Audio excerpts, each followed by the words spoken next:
बताइए previous class में हम लोग क्या देख रहे थे? लॉजिकल ऑपरेटर तक देख चुके थे, राइट? उसके बाद आप हेडिंग दो, आज से लिखना स्टार्ट करो, ठीक है? क्योंकि मैंने प्रीवियस क्लास में बोला था क्वेश्चन जिस तरह से रिस्पांस देना चाहिए आप रिस्पांस नहीं दे रहे थे, ठीक है? तो चलिए मैं यहाँ पे लिखवाता हूँ। इसके बाद नेक्स्ट ऑपरेटर है, हेडिंग दो असाइनमेंट ऑपरेटर। असाइनमेंट ऑपरेटर सभी लोग लिखो। ये 4th नंबर का है आपका असाइनमेंट ऑपरेटर, ठीक है?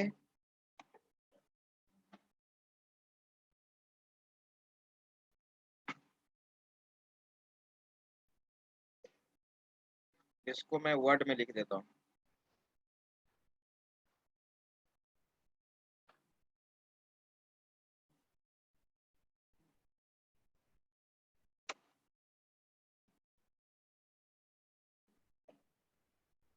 लिखो this operator is used to, इसके बारे में लिखिए असाइनमेंट ऑपरेटर के बारे में।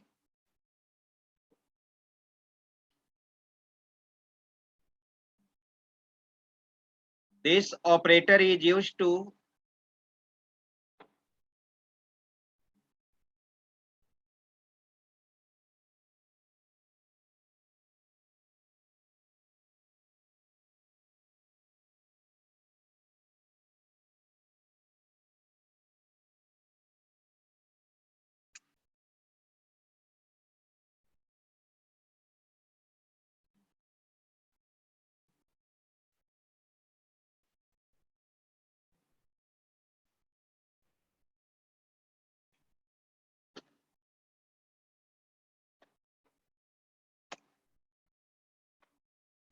असाइनमेंट ऑपरेटर, ठीक है? पीछे में फॉन्ट साइज दिख रहा है?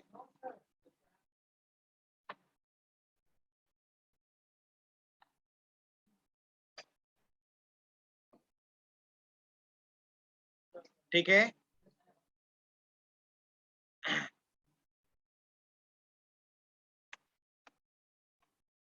This operator is used to assign value in variable. किसी वेरिएबल में वैल्यू को असाइन करने के लिए हम लोग असाइनमेंट ऑपरेटर यूज करते हैं, राइट?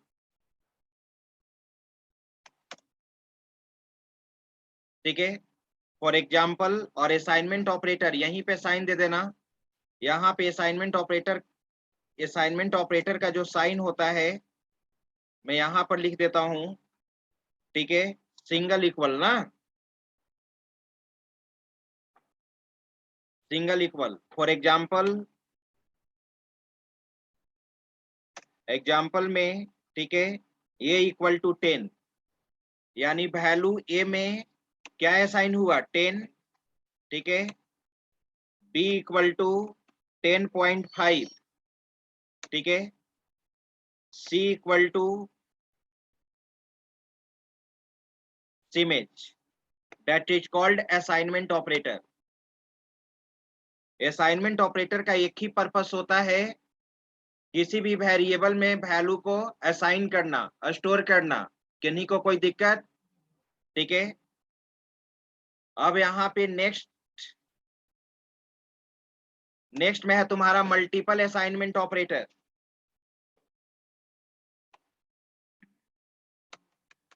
फास्ट लिखते जाइएगा। मल्टीपल असाइनमेंट ऑपरेटर,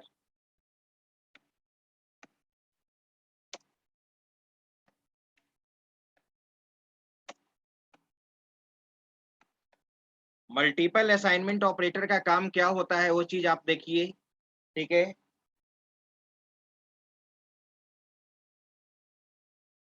अगर सेम वैल्यू को अगर आप मोर देन वन वेरिएबल में स्टोर करना चाहते हो, सेम वैल्यू को एट द सेम टाइम, ठीक है, मल्टीपल वेरिएबल्स में स्टोर करना चाहते हैं, तो उसको कहते हैं मल्टीपल असाइनमेंट ऑपरेटर। प्रोग्रामिंग में रिक्वायरमेंट आया कि 10 एक ऐसा वैल्यू है जिसमें 4 वेरिएबल में मुझे असाइन करना है 10। ए में भी 10 रखना है, बी में भी 10 रखना है, सी में भी 10 रखना है, डी में भी 10 रखना है। तो मुझे 4 स्टेटमेंट लिखना पड़ेगा ना, A equal to 10, B equal to 20 10, C equal to 10, D equal to 10। लेकिन आप उसको एक लाइन में लिख सकते हो, ठीक है। That is called multiple assignment operator. अगर इसका हम डिफिनीशन अगर लिखना चाहें, this operator is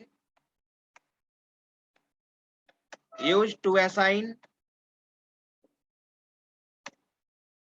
same value in multiple variables.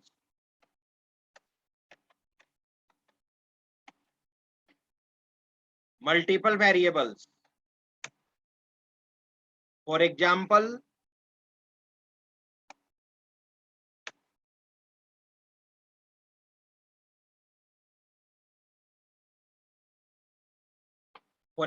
में देखिए a इक्वल टू, अगर तुम यहां पर a equal to, b equal to, c equal to, d equal to 10 लिख दिए, तो इसका मतलब कंप्यूटर क्या समझेगा? हाँ, ए में भी 10 है, बी में भी 10 है, सी में भी 10 है और डी में भी क्या है 10। अगर आप इसको ऐसे नहीं यूज करते तो 4 बार आपको लिखना पड़ता ना, ए इक्वल टू 10 लिखना पड़ता, फिर बी इक्वल टू 10 लिखना पड़ता, फिर सी इक्वल टू डी लिखना पड़ता, फिर डी इक्वल टू 10 लिखना पड़ता, right. That is called multiple assignment operator. Next, इसके बाद होता है, हाँ बोलो।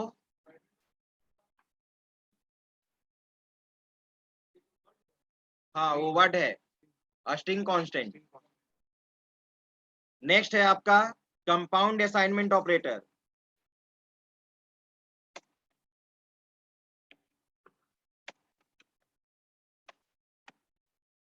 कंपाउंड असाइनमेंट ऑपरेटर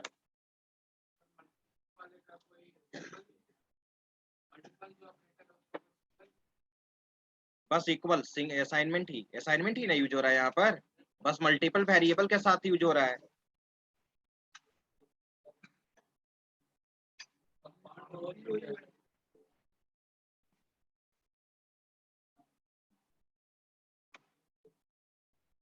अब नेक्स्ट है यहाँ पे कंपाउंड असाइनमेंट ऑपरेटर, या इसको हम लोग बोलते हैं shortcut assignment operator.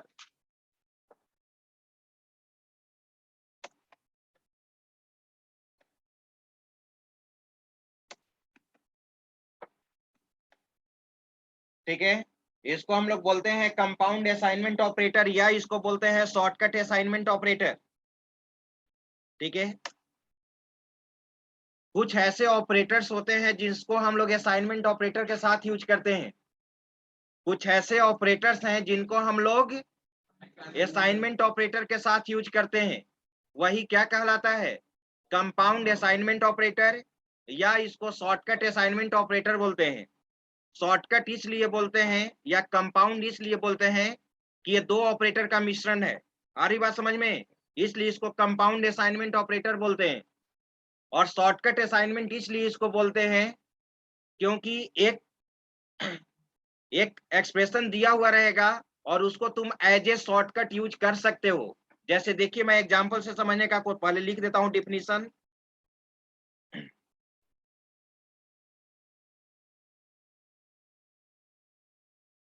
those operators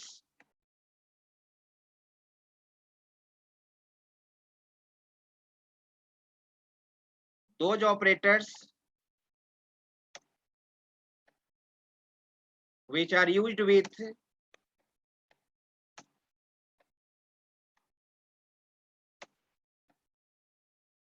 assignment operator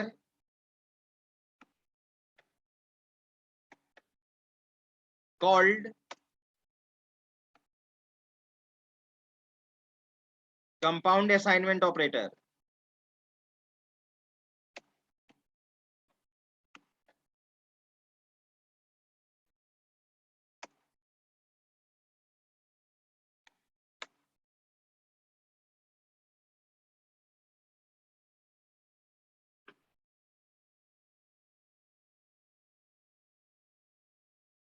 ठीक है, एग्जाम्पल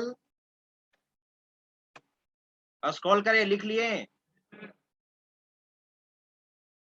बताइएगा पीछे में अगर प्रॉब्लम होगा तो, ठीक है, छूटना नहीं चाहिए किसी को। ऐसा नहीं हो कि छूट गया तो फिर अब फ्रेंड से लिखने का जरूरत, फ्रेंड से अब वहां पर देखेंगे और फिर लिखेंगे। आपको सब कुछ खुद से यहाँ पे खुद लिखना है। तो एग्जाम्पल मैं लिख रहा हूं, देखिए ऐसा कौन कौन सा ऑपरेटर है, ऐसा कौन कौन सा ऑपरेटर है जो असाइनमेंट ऑपरेटर के साथ यूज होता है। ऐसा दो ही तरह का ऑपरेटर ऐसा दो ही तरह का ऑपरेटर है जो कम जो असाइनमेंट ऑपरेटर के साथ यूज होता है। एक आप देख चुके हो, एक ऑपरेटर पढ़ चुके हो, उस ऑपरेटर का नाम है अरिथमेटिक ऑपरेटर। और दूसरा ऑपरेटर अभी आप पढ़ने वाले हैं जिसका नाम है बिटवाइज ऑपरेटर। ठीक है, तो बिटवाइज ऑपरेटर को और अरिथमेटिक ऑपरेटर को ही हम किसके साथ यूज करते हैं, असाइनमेंट ऑपरेटर के साथ। ठीक है, इसलिए इसको कंपाउंड कहा जाता है। और शॉर्टकट क्यों कहेंगे, जस्ट आपको एग्जांपल में क्लियर हो जाएगा। देखिए मैं लिख रहा हूं, अगर a equal to a plus 10, ऐसा हो सकता है ना मैथमेटिक्स में, a equal to a plus 10, तो इसको हम कैसे लिख सकते हैं, इसको हम कैसे लिख सकते हैं, वो चीज आप देखिए यहां पर कैसे इसको हम लिख रहे हैं। वो ऐसे सिंबल है ना, a equal to a plus 10 को कैसे लिख सकते हैं वो चीज देखो यहां पर मैं लिख रहा हूं, a plus equal to 10, a plus equal to 10, a plus equal to 10 अगर कहीं पर भी लिखा हुआ रहेगा तो आप क्या समझेंगे, a equal to a plus 10। फिर मैं दूसरा एग्जांपल यहां पर लिख रहा हूं,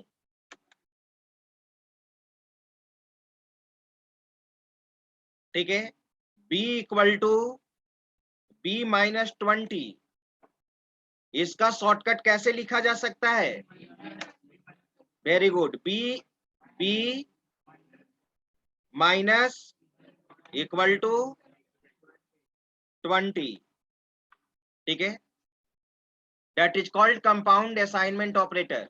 इसी को plus equal to minus equal to को हम लोग क्या बोलते हैं, कंपाउंड असाइनमेंट ऑपरेटर। अगर कोई आपको ऐसे बोले कि c इक्वल टू, ठीक है, c/10, इसका मतलब क्या है, c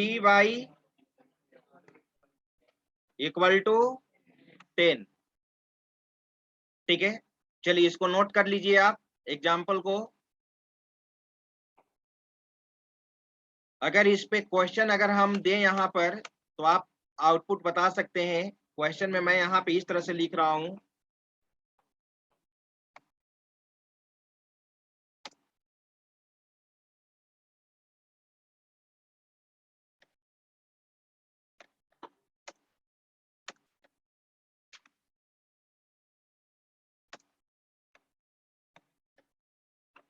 evaluate the following terms,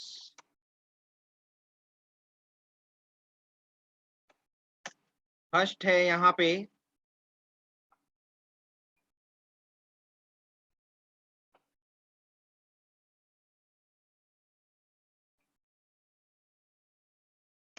given value, मैं यहाँ पर लिख देता हूं,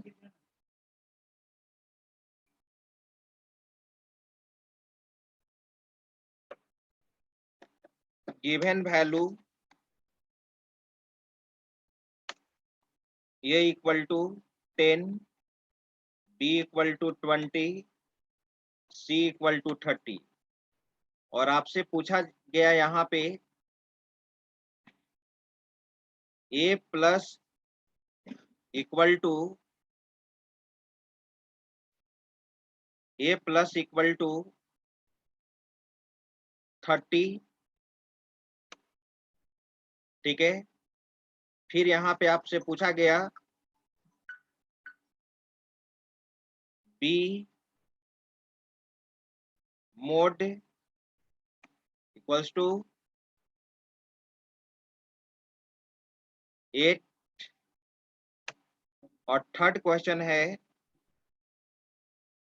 c मोड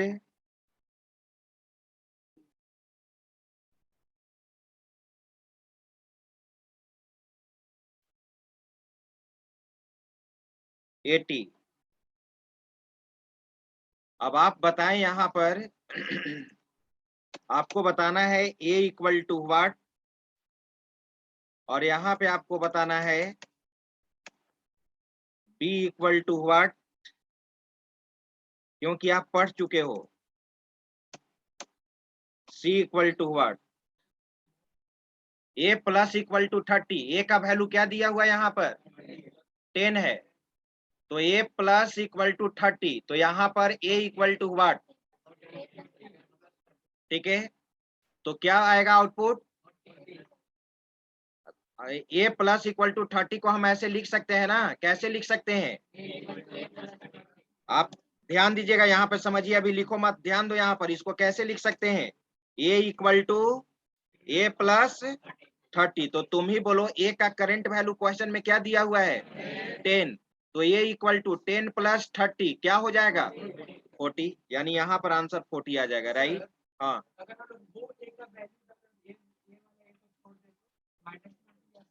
किसका, जैसे लेफ्ट हैंड वाला ए को छोड़ देंगे, हाँ, तो उसका वैल्यू अगर 10 डाल दें और इस ए को लेफ्ट हैंड वाला वैल्यू को कैसे आप पुट कर सकते हैं, तो पूछा गया ना, तुम अगर कंप्यूटर साइंस में या किसी मैथमेटिक्स में वेरिएबल का वैल्यू हमेशा क्या होता है चेंज।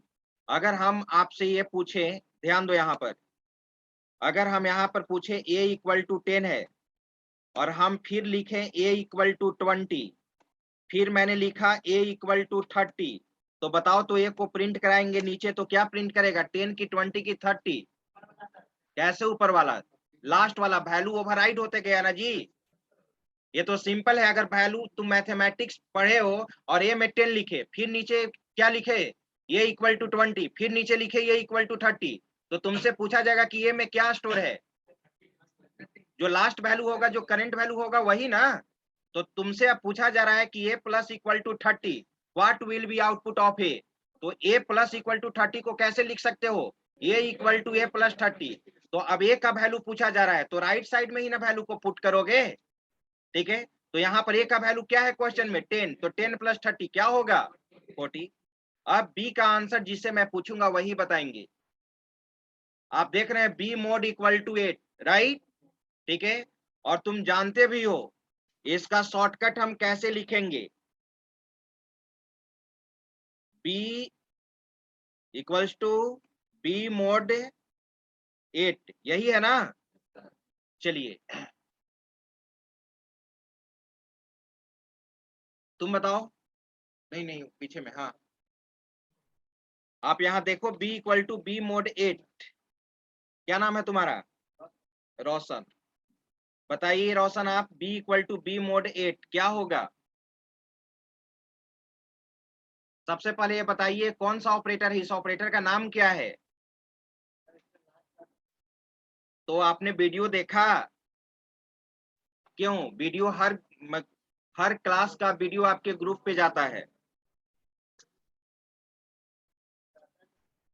तो क्यों नहीं इसको करना होगा, कंप्लीट करना होगा ना, बैठिए, तुम बताओ जी, बगल में ही, हाँ,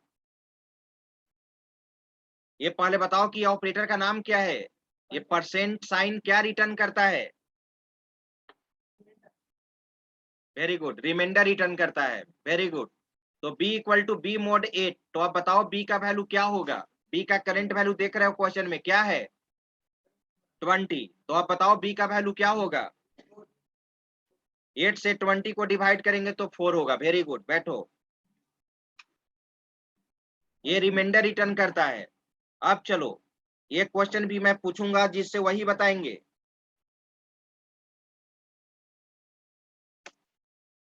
बी सी है ना, c equal to c mod क्या है 80 है, राइट। तुम बताओ, यहाँ पर देख रहे हो c equal to c mod 80, आपको मालूम है ये रिमाइंडर रिटर्न करता है, तो बताइए what will be output of C, C का वैल्यू तुम देख रही हो 30 है,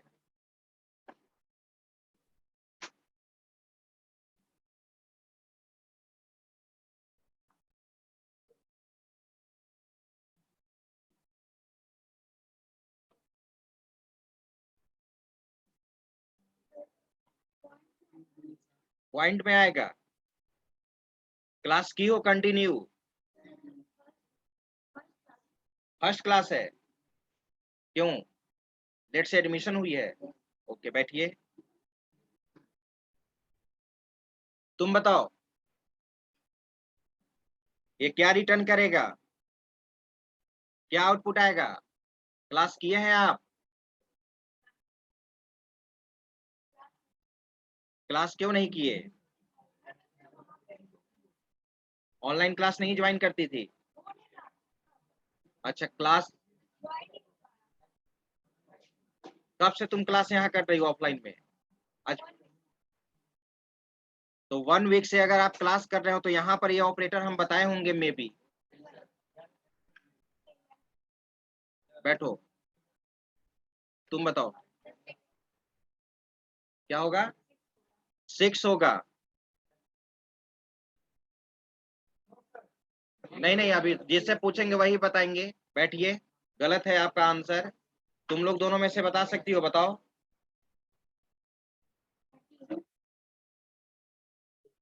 30 होगा। सही है आंसर 30। सही है आंसर 30, वेरी गुड। बैठिए, मैंने बताया था कि अगर फर्स्ट ऑपरेंड का वैल्यू, इसको मैं हटा रहा हूं, इसको तो समझाने के लिए ध्यान दो सभी लोग।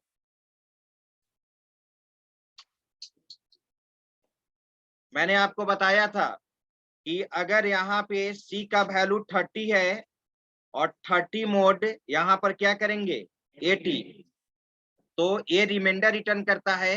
अब 80 से 30 डिवाइड होगा क्या? तो और मैंने नोट्स में भी लिखवाया था कि जब फर्स्ट ऑपरेंड का वैल्यू सेकेंड ऑपरेंड से कम हो तो रिजल्ट हमेशा क्या होता है? फर्स्ट ऑपरेंड होता है। ठीक है, तो यहाँ पे रिजल्ट क्या आएगा? 30 आएगा। अब आपको यहाँ पर देखना होगा, सोचना होगा कि जो क्लास आप नहीं किए हैं उसको कैसे करेंगे। वो हर क्लास का वीडियो ऑलरेडी अवेलेबल है, ग्रुप पे ही है। ठीक है, आपके जो फ्रेंड्स हैं उनसे आप शेयर कीजिए। ठीक है, आप उनसे जो वीडियो है या ग्रुप में बाद में भी, अगर कोई स्टूडेंट ग्रुप में बाद में भी ऐड है तो वो किसी स्टूडेंट से वीडियो ले सकते हैं। और कहाँ पे वीडियो ऑलरेडी अवेलेबल है, आपके कॉलेज चैनल पे, वो भी देख सकते हैं। बस जानने का इच्छा होना चाहिए कि सी का जो भी 4, 5, 6 क्लास जो भी चला है वो उसका वीडियो कहाँ अवेलेबल है। अगर ये आप जानने का अगर कोशिश करेंगे तो 10 मिनट के अंदर आप सर्च कर सकते हैं। अगर जानने का कोशिश ही नहीं करोगे, बिना कोशिश किए हुए तो कुछ नहीं होता है। अगर आप ये दिमाग में आ गया कि मेरा क्लास छूटा हुआ है, ठीक है, हम कैसे उसको ये करें, तो आप पर डिपेंड करता है। या आप मुझसे सजेशन लेने आइए, फैकल्टी रूम में नीचे बैठे हुए रहते हैं। ठीक है, मैं आपको बता दूंगा, या आपके जो फ्रेंड है यहाँ पे। ठीक है, और ऐसा नहीं सभी लोग फ्रेंड हैं आपस में, किसी से अगर आप सपोर्ट चाहिए तो हर एक दूसरे को आप सपोर्ट कीजिएगा। चलिए नेक्स्ट, ये क्लियर है ना कंपाउंड असाइनमेंट ऑपरेटर? ठीक है, अब हम लोग यहाँ पे नेक्स्ट ऑपरेटर पे आते हैं।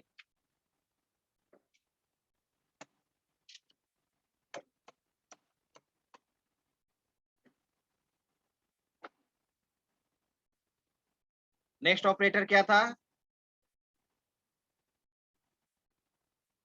एक मिनट, ये इन कंपाउंड असाइनमेंट ऑपरेटर देखे ना। अब इसके बाद आप हेडिंग दे दो increment operator.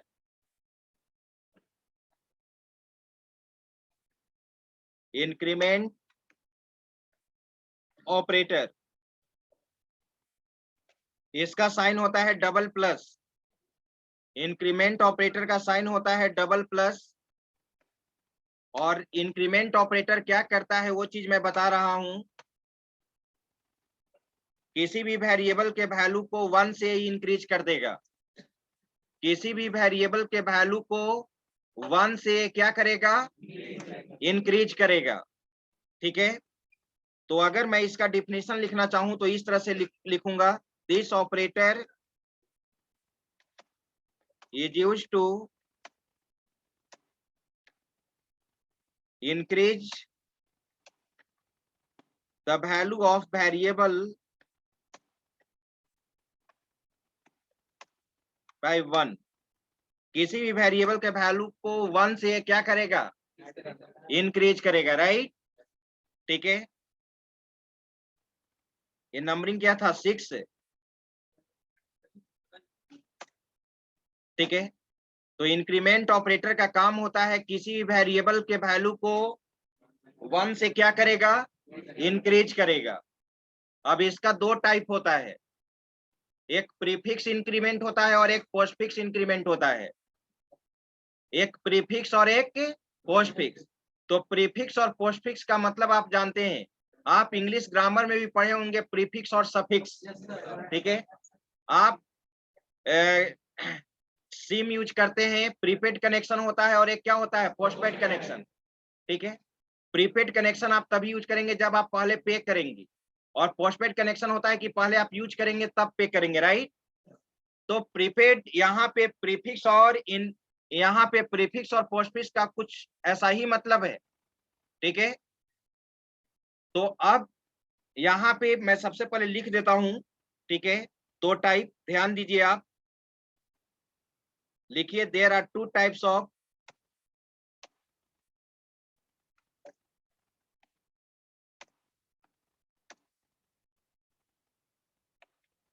Increment operator.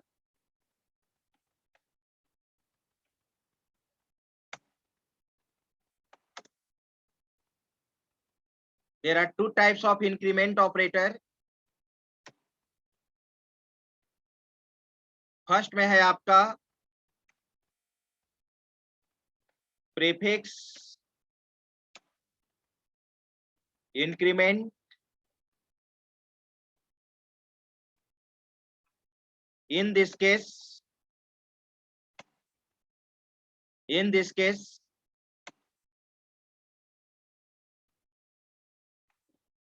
increment operator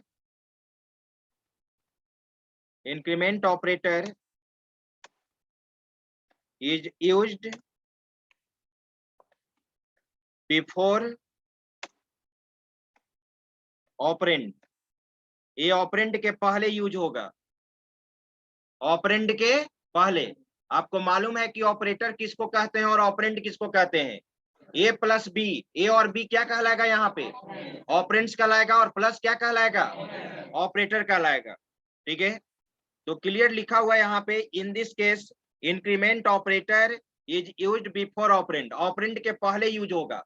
ठीक है, तो इसको हम लोग प्रीफिक्स कहेंगे, और पोस्टफिक्स में क्या होगा, ऑपरेंड के बाद में यूज होगा ना। अगर हम इसका एग्जाम्पल लिखना चाहें, हम यहाँ पे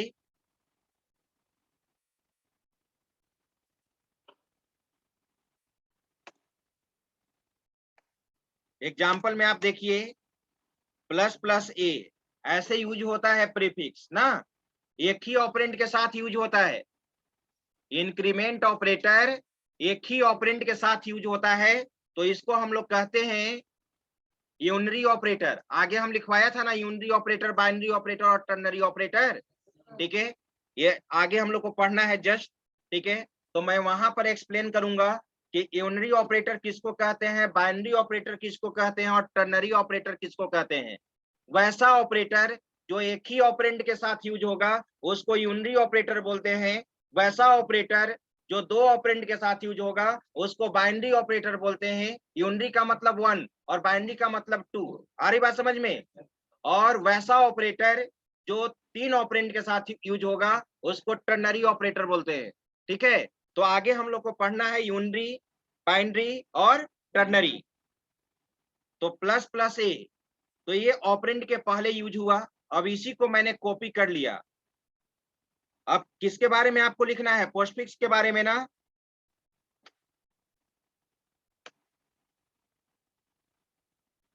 अब इसके बाद लिखिए postfix.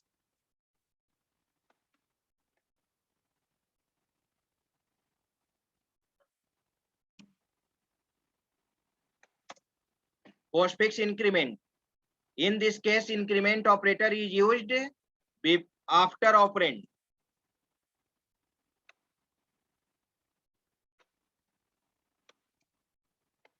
A plus plus.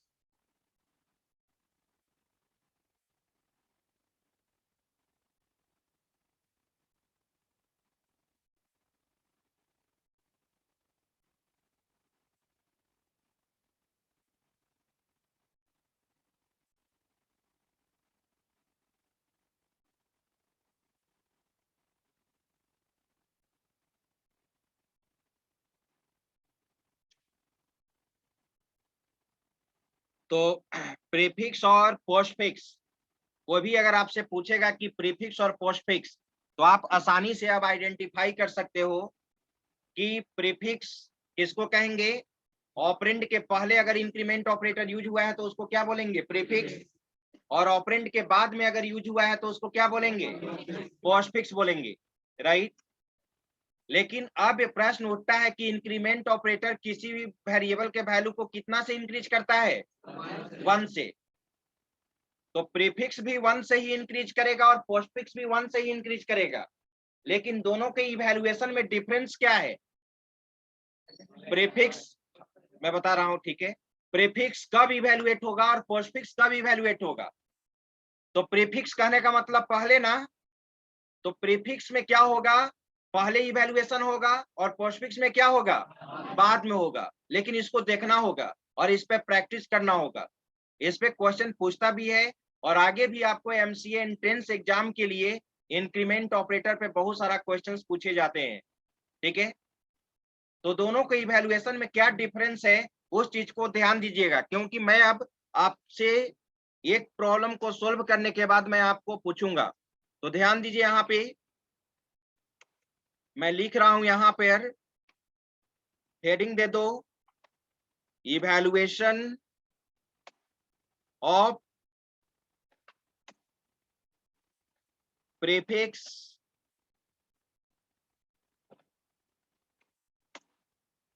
And postfix.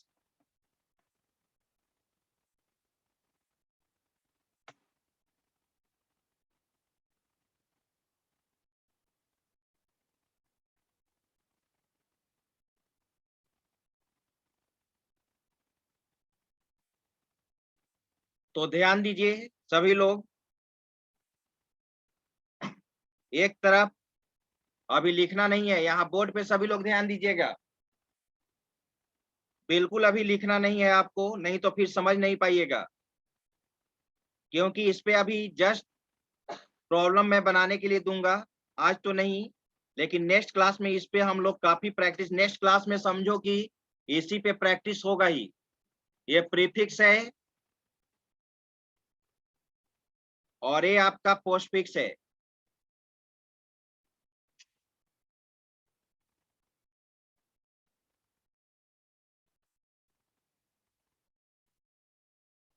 तो ये आपका प्रीफिक्स है और ये आपका पोस्टफिक्स है। अब देखो यहाँ पर मैं कंडीशन क्वेश्चन लिख रहा हूं यहाँ पे। फर्स्ट, अगर ए का वैल्यू यहाँ पर 10 है, ये इक्वल टू 10, तो आपसे पूछा जाएगा प्लस प्लस ए, और यहां पर फिर पूछा जाएगा what will be output of A का आउटपुट क्या होगा। उसी तरह से हम इसमें भी चलते हैं, पोस्टफिक्स में ए का वैल्यू यहां पर 10 है और ए प्लस प्लस,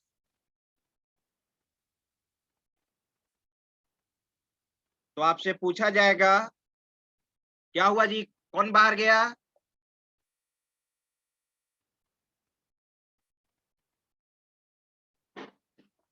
ये इक्वल्स टू, ठीक है। सेकंड केस देखो,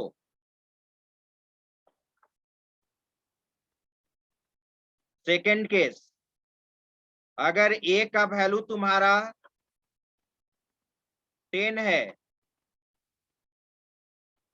और यहां पर ऐसे लिखा गया है P equal to plus plus A, तो आपसे पूछा जाएगा ए का वैल्यू कंप्यूटर क्या प्रिंट करेगा और P का वैल्यू कंप्यूटर क्या प्रिंट करेगा।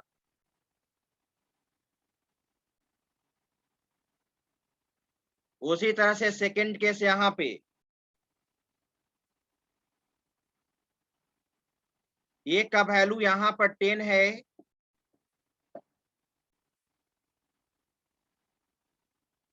और यहां पे P equal to a plus plus postfix use किया गया है। तो यहां पे पूछा गया ए इक्वल टू व्हाट और P इक्वल टू व्हाट। अब इसको मैं सोल्व कर रहा हूं, यहां पर ध्यान दीजिएगा। अब मैं यहाँ पे सोल्व कर रहा हूं और हमेशा याद रखना कि वेरिएबल हमेशा करंट वैल्यू को रखता है। अगर ए इक्वल टू 10 है और बाद में ए इक्वल टू 12 है तो क्या प्रिंट करेगा, 12 ना प्रिंट करेगा। वेरिएबल हमेशा करंट वैल्यू को रखता है। अब यहाँ पर एक टर्म और समझना है, प्रीफिक्स भी 1 से इंक्रीज करेगा और पोस्टफिक्स भी 1 से इंक्रीज करेगा, राइट। तो ये चीज दम दिमाग में बैठा लो। प्रीफिक्स जहां पे यूज होता है, प्रीफिक्स जहां पे यूज होता है वहीं पे इंक्रीज कर जाता है। प्रीफिक्स जहां पे यूज होता है वहीं पे वैल्यू 1 से इंक्रीज कर जाएगा। और पोस्टफिक्स कहता है कि जहां पे मुझे यूज किया जाएगा हम वहां पे इंक्रीज नहीं करेंगे। पोस्टफिक्स कहता है कि जहां पे मुझे यूज किया जाएगा वहां पे हम 1 से इंक्रीज नहीं करेंगे, लेकिन नेक्स्ट टाइम मुझे जहां यूज किया जाएगा वहां पे हम इंक्रीज कर जाएंगे। पोस्टफिक्स कहने का मतलब बाद में इंक्रीजिंग और प्रीफिक्स कहने का मतलब पहले। अब देखो जो चीज मैंने बोला उसको मैं यहाँ पर इंप्लीमेंट कर रहा हूं, ध्यान दो। ए का वैल्यू यहाँ पर 10 है, राइट, प्लस प्लस ए प्रीफिक्स है ना, तो प्रीफिक्स जहां पे यूज होता है वहीं पे इंक्रीज कर जाता है। तो यहीं पे बताओ तो यहाँ पर ए का वैल्यू क्या हो जाएगा, 1 से इंक्रीज होता है ना, तो बोलो क्या होगा। वेरी गुड, ए का वैल्यू 11।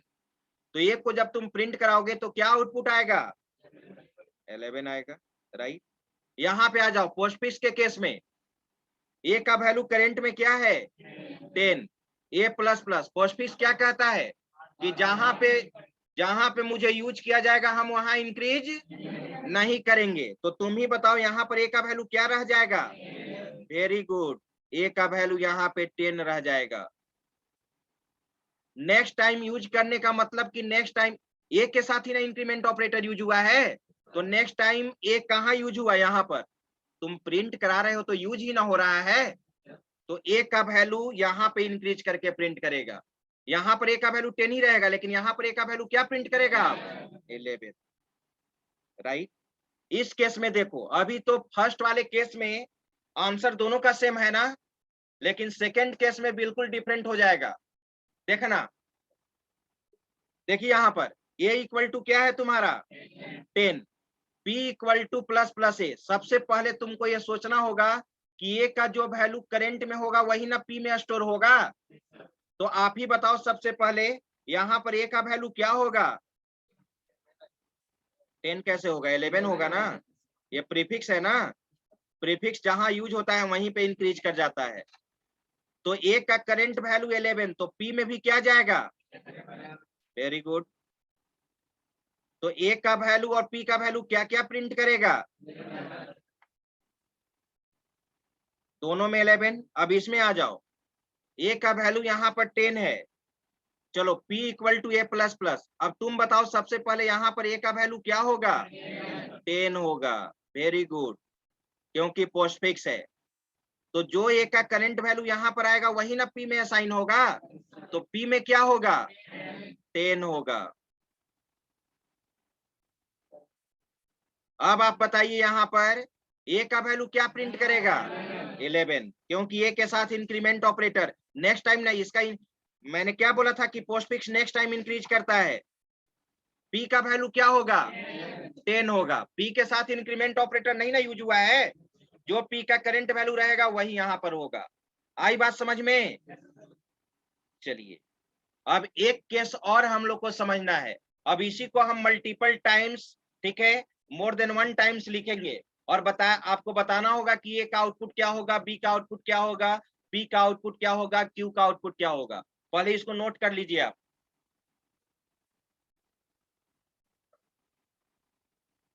हेडिंग दे दीजिए evaluation of prefix and postfix, और उसके बाद 2 कॉलम बनाओ और कॉलम वाइज इसको लिखो।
लिख लिए? पीछे में लिख लिए? अब हटा रहे हैं इसको।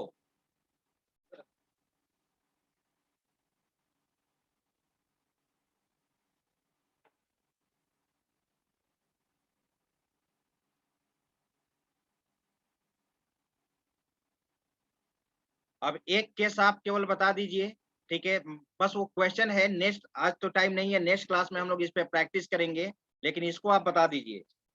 अगर मान लो कि मैंने यहाँ पर ये इक्वल टू 10 लिखा है, ध्यान देना सभी लोग, और एक वैल्यू b इक्वल टू 20 है, b इक्वल टू 20 है, और यहाँ पर लिखा गया प्लस प्लस a,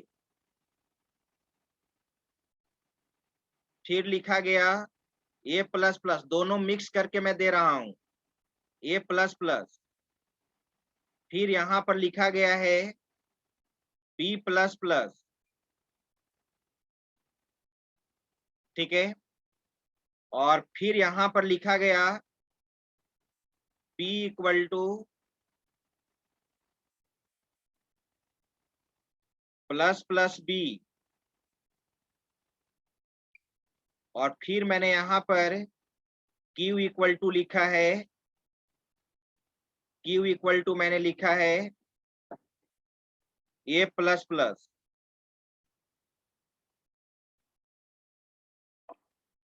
याद रखना ये q है, ठीक है। अब आपसे पूछा जा रहा है a का वैल्यू क्या होगा, अब आपसे पूछा जा रहा है बी का वैल्यू क्या होगा, इसके बाद पी का वैल्यू क्या होगा, कोई बता सकते हैं क्या?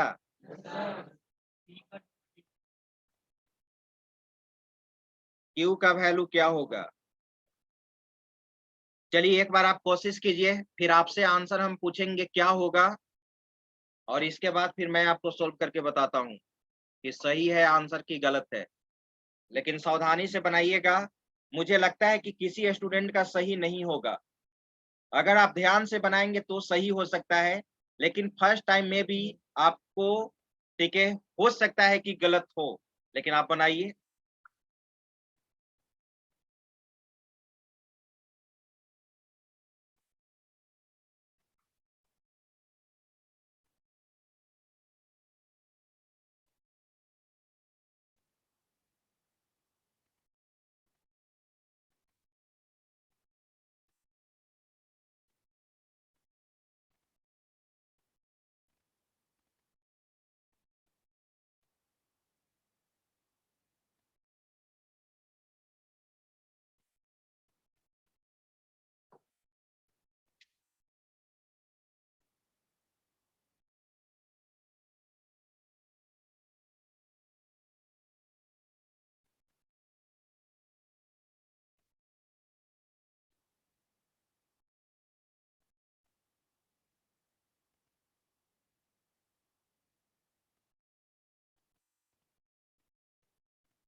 बन गया?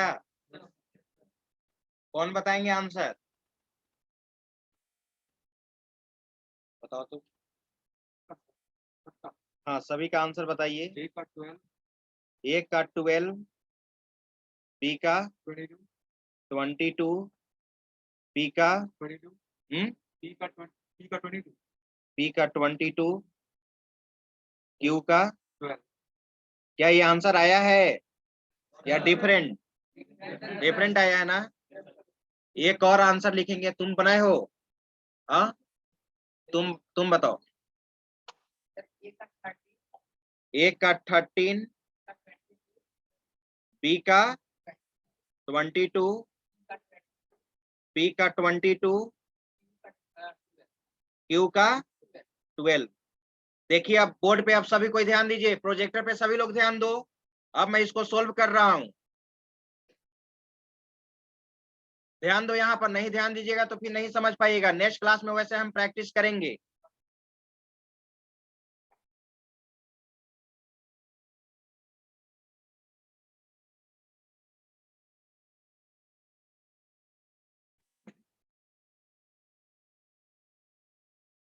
ये स्क्रॉल नहीं होगा, ये ये ये स्क्रॉल नहीं,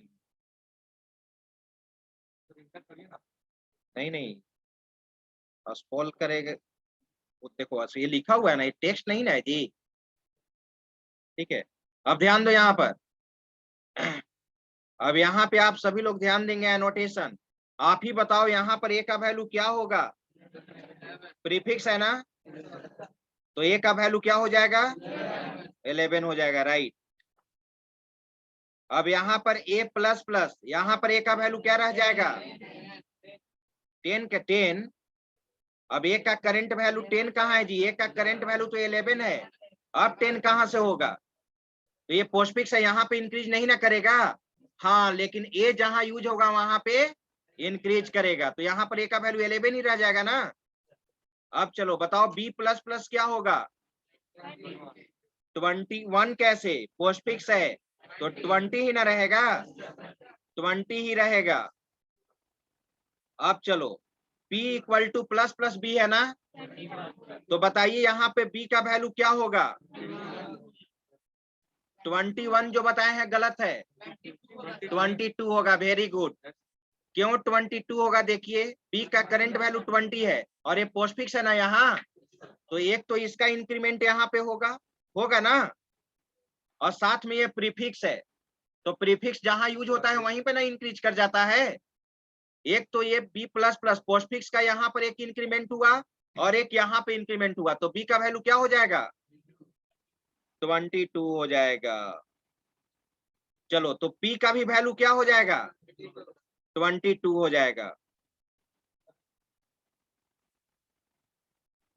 यहाँ पर देखो बी प्लस प्लस पोस्टफिक्स है ना यहाँ, तो यहाँ पोस्टफिक्स है तो बी का वैल्यू क्या रह जाएगा 20 ही। अब यहाँ नेक्स्ट टाइम आओ तो प्लस प्लस बी मिला, तो अब बी का करंट वैल्यू क्या है 20, लेकिन ये पोस्टफिक्स है ना, तो पोस्टफिक्स नेक्स्ट टाइम इंक्रीज करेगा।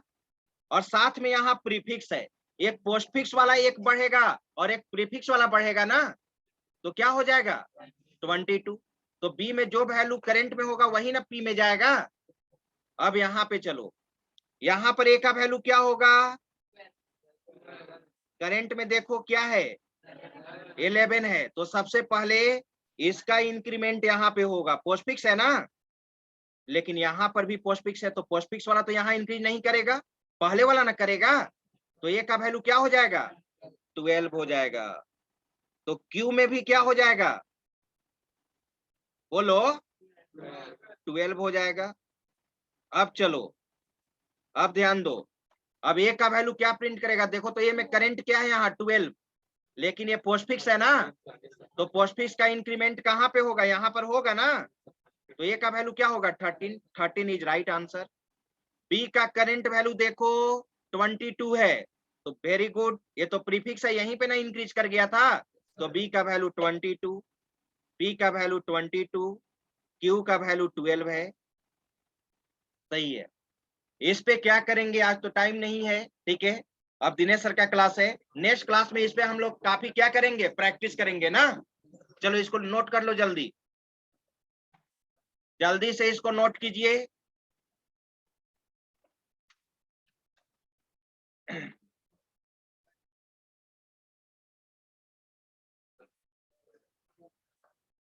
नेक्स्ट क्लास में हम लोग इस पे प्रैक्टिस करेंगे, आप घर पे देख लीजिएगा एक बार, ठीक है, और फिर हम लोग नेक्स्ट क्लास पे हम देंगे और आपसे आंसर पूछेंगे कि क्या आंसर होगा।